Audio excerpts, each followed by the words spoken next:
Bonsoir, voici l'analyse technique du CAC 40 pour le 20 avril. Alors, disponible ce soir, il y aura l'analyse de Carrefour, et puis pour les abonnés, il y aura Neopost. Alors maintenant, on va passer sur le calendrier économique de demain. Le calendrier économique de demain, alors il y aura une information intéressante sur la balance commerciale au Japon à 1h50, les prix à la production en Allemagne en ouverture des marchés pour le CFD à 8h, et puis il faudra attendre donc 14h30 pour l'indice manufacturier de la Fed de Philadelphie, et ça serait à peu près tout ce qu'il y aura d'intéressant.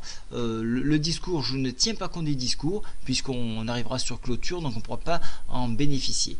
Voilà, donc maintenant on passe sur le CAC 40. Alors j'ai réactualisé le PTI journalier, le PTI hebdo.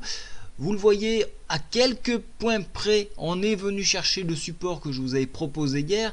Donc pour ceux qui ont pu grappiller ici, ben c'est très bien.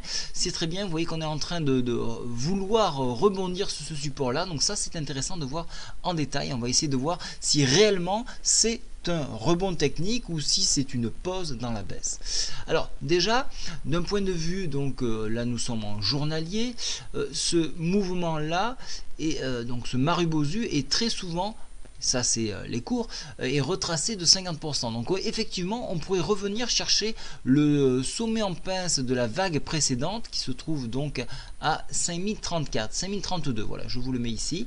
Donc ça c'est un possible retour sur ce contact là, et en dépassement on ira chercher les 5065 qui correspond à la moyenne mobile 20. Voilà, ça c'est ce que l'on peut dire d'un point de vue graphique. Je vais m'attarder sur le graphique en 4 heures et on va essayer de voir si cette impulsion est un rebond technique ou si donc c'est une pause dans la baisse. Alors on le voit ici, on végète en unité 4 heures ici, unité de temps 4 heures, on voit qu'on est en train de consolider, mais nous n'avons pas dépassé les 5013 et donc c'est problématique puisque il y a un barrage qui se fait, qui se forme à 5011, et donc ça c'est embêtant parce que donc sans dépassement de ce niveau là on ne peut pas envisager un rebond technique. Alors je descends encore un peu plus pour voir un petit peu si on a quelque chose de propre. On voit en UT 30 minutes un travail qui se fait entre M7 et M20. Donc là aussi, il va falloir attendre une confirmation de ce signal pour une validation au moins des 5004 pour envisager d'aller chercher les 5011, puis après les 5032 et 5065 pour la M20 journalière. Je regarde au niveau des indicateurs techniques. Alors les volumes sont propres, hein, donc on est repassé au-dessus de la moyenne, donc ça c'est intéressant. Donc il y a quand même beaucoup de monde qui se sont replacés à ce niveau-là, parce que donc le CAC a bien refroidi, donc ça permet de rebondir, mais les indicateurs sont toujours baissiers. Alors voilà, donc ça c'est le problème là, donc il va falloir surveiller à ne pas enfoncer les 4974 que je vous ai présenté ici, parce que si on enfonce ce point là, on ira chercher une borne inférieure à 4939 avec une extension possible, le gap que nous n'avons pas comblé ici.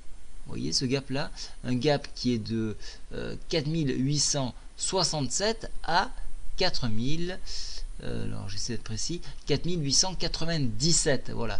Donc sur enfoncement de ce barrage là, ce support là, on ira chercher ce prochain support, et sur enfoncement de celui-ci, plus rien ne retient les cours jusqu'au comblement de gap à ce niveau là. Donc attention. Voilà, donc pour ma part, donc les volumes sont propres, donc ça c'est intéressant. Il va falloir suivre le CFD de 8h à 9h pour savoir s'il va y avoir une confirmation UT 4h d'un rebond technique, et s'il y a confirmation à ce moment là, oui, on pourra revenir à ce contact là, les 5011 puis 5031, et puis revenir chercher, comme je vous le disais, les 5065. Je vous souhaite à tous une très bonne soirée, au revoir.